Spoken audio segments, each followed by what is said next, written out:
अस्सलाम वालेकुम गाइस, उम्मीद है आप लोग खैरियत से होंगे। आज का जो हमारा टॉपिक है वो है कि जब हम टेंसेस यूज़ करते हैं तो हम कहाँ कहाँ पे कौन कौन सी गलती करते हैं।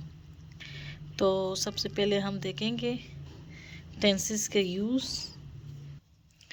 जैसा कि आप लोगों को पता है कि यहाँ पे लिखा हुआ है कि past tense followed by past tense, यानी अगर हम दो सेंटेंसेस लिख रहे हों, दो सेंटेंसेस को बाय कंजुगेशन या बाय कंजंक्शन हम उनको जो है ना वो क्या करते हैं, ज्वाइंट करते हैं, मिलाते हैं एक दूसरे के साथ।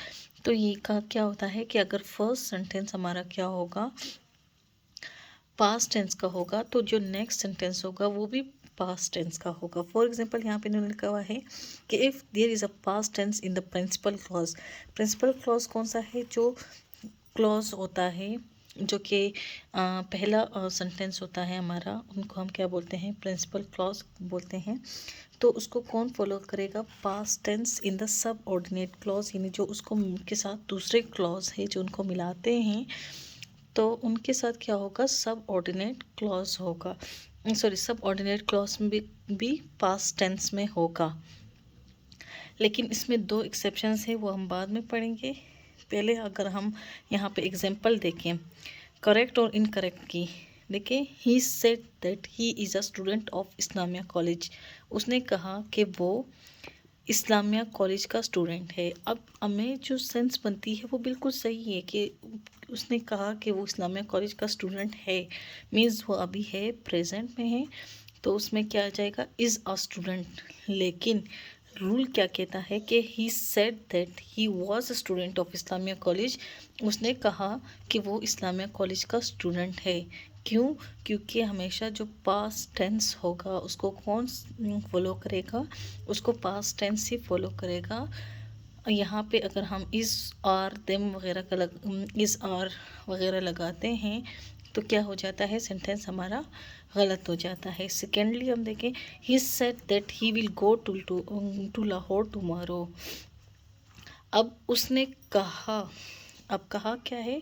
गुजर चुका है ज़माना, पास्ट टेंस है, तो ही विल गो टू, लेकिन विल क्या है हमारे पास? वो फ्यूचर टेंस का, फ्यूचर प्रेजेंट टेंस का क्या है? जो फ्यूचर इंडेफिनिट टेंस है उसका हेल्पिंग वर्ब है। तो हम क्या करते हैं? हम उसको भी चेंज कर देते हैं वुड गो में। क्यों वुड गो में हम इसको चेंज करते हैं? ताकि हम इसको कहाँ पे लेके जा सकें? हेल्पिंग वर्ब में। सॉरी, इसको हम पास्ट टेंस जो है ना, हमेशा वो क्या करेगा? पास्ट टेंस ही उसको, जो पास्ट टेंस होगा वो ही उसको फॉलो करेगा। Secondly, he said that the earth moved around the sun. अब यहाँ पे देखिए, जो यूनिवर्सल ट्रुथ हैं, हमने कहा था ना कि दो एक्सेप्शंस के अलावा जो यूनिवर्सल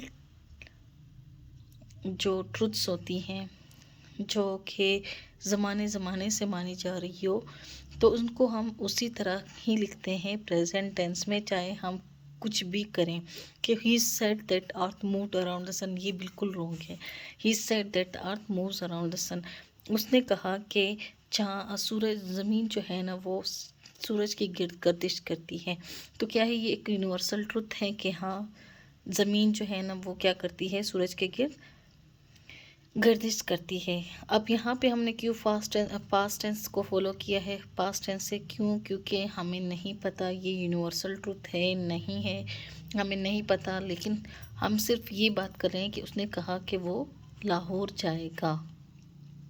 तो जो यूनिवर्सल ट्रुथ्स होती हैं उनमें हमेशा ये बात याद रखें कि बेशक चाहे जो प्रिंसिपल क्लॉज हो वो जिस टेंस में यूज़ किया गया हो, जो सब ऑर्डिनेट क्लॉज होगा उसका जो यूनिवर्सल ट्रुथ होगा वो हमारे पास प्रेजेंट टेंस में ही आएगा। सेकंड देखिए कि past tense followed by present और future tense. The past tense in the principal clause may be followed by the present tense to express universal truth। जैसे कि हमने ऊपर देखा कि किस तरह जो है ना वो पास्ट टेंस जो है ना वो उसको फॉलो कर सकता है फ्यूचर और प्रेजेंट टेंस।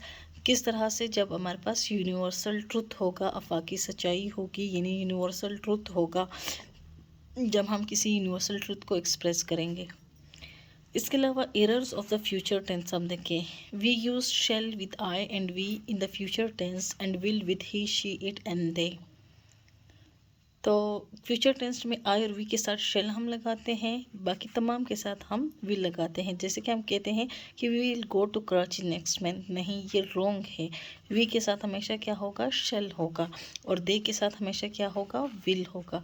यानी आई और वी के साथ क्या होगा, वो फ्यूचर टेंस में आई और वी के साथ क्या होगा, शेल होगा, और बाकी तमाम के साथ जो है ना अल्फाज जो होंगे उनके साथ विल होगा। इसके अलावा future tense is never use twice in a sentence. ये बात लाजमी याद रखिए कि जब हमारे पास एक प्रिंसिपल क्लॉज हो प्लस उसके साथ सब ऑर्डिनेट क्लॉज हो, तो हम क्या करते हैं कि जो फ्यूचर टेंस अगर फर्स्ट वाला फ्यूचर जो सब ऑर्डिनेट जो प्रिंसिपल क्लॉज होगा अगर वो फ्यूचर में है, तो दूसरा जो नेक्स्ट होगा वो उसी के मुताबिक प्रेजेंट या पास्ट में होगा। लेकिन दो सेंटेंस में एक ही मतलब एक ही सेंटेंस में प्रिंसिपल और सब ऑर्डिनेट क्लॉज में दो फ्यूचर टेंस यूज नहीं हो सकते। First part of the sentence should be done in present simple tense और the other in future. For example यहाँ पे उन्होंने कहा है कि जो फर्स्ट पार्ट होगा सेंटेंस का वो हमेशा प्रेजेंट सिंपल में होगा, और दूसरा हमारे पास क्या होगा, वो फ्यूचर में होगा। जैसे कि I shall go to Karachi and you will not follow me, नहीं ये क्या है, रॉन्ग है। दो फ्यूचर बिल्कुल भी यूज़ नहीं हो सकते है कि टेंस में। तो हम क्या करेंगे, जो फर्स्ट वाला सेंटेंस होगा उसको हम क्या करते हैं, उसको हम प्रेजेंट में चेंज कर देते हैं, I go to Karachi and you will not follow me. और सेकंड जो सेंटेंस होता है जिसको कंजंक्शन ने जोड़ा होता है, जो सब ऑर्डिनेट क्लॉज होता है, उसको हम फिर क्या करते हैं, उसको हम फ्यूचर में कन्वर्ट कर देते हैं। जैसे कि हमारे पास क्या है, I shall be drowned and nobody will save me. No आपने क्या करना है कि आई ड्रॉन कि मैं डूब रहा था, मैं डूब रहा हूँ, या मैं डूब रहा था, या मैं डूब जाऊँगा, and nobody will save me, और कोई मुझे नहीं बचा पाएगा। तो क्या करेंगे, हम उनको सिंपल कन्वर्ट में, सिंपल प्रेजेंट में जो है ना उनका प्रिंसिपल क्लॉज चेंज करेंगे, और जो दूसरा सेंटेंस होगा उसको हम किस में कन्वर्ट कर देंगे, उसको हम कन्वर्ट कर देंगे फ्यूचर टेंस में। एक ही सेंटेंस में दो फ्यूचर टेंस कभी भी यूज़ नहीं हो सकते, ये बात याद रखिएगा।